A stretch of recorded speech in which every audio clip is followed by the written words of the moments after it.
জীবনের অর্থ কি? আপনার জন্ম হয়েছিল বস্ত্রহীনতার মধ্যে দিয়ে এবং আপনার মৃত্যু হবে বস্ত্রহীনতার মধ্যে দিয়ে। আপনি পৃথিবীতে এসেছিলেন অত্যন্ত দুর্বল হয়ে, এত দুর্বল ছিলেন যে মার সাহায্য ছাড়া খাবারটুকু মুখে নিতে পারতেন না। আপনি যখন এই পৃথিবী ছেড়ে চলে যাবেন তখনও আপনি অত্যন্ত দুর্বল আর অসহায় থাকবেন। তখন আপনার কাফনের কাপড়টুকু আপনি নিজে পরতে পারবেন না, আরেকজন আপনাকে তা পরিয়ে দেবে। যখন আপনি এই পৃথিবীতে এসেছিলেন তখন আপনার অর্থ সম্পদ কিছুই ছিল না।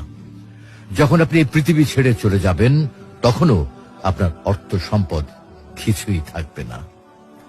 আপনাকে প্রথম গোসল যেমন অন্য কেউ দিয়েছিল, তেমনি আপনার শেষ গোসলও অন্য কেউ দেবে। আপনি যেমন পৃথিবীতে একা এসেছিলেন, ঠিক তেমনি ভাবে আপনাকে পৃথিবী থেকে একাই চলে যেতে হবে।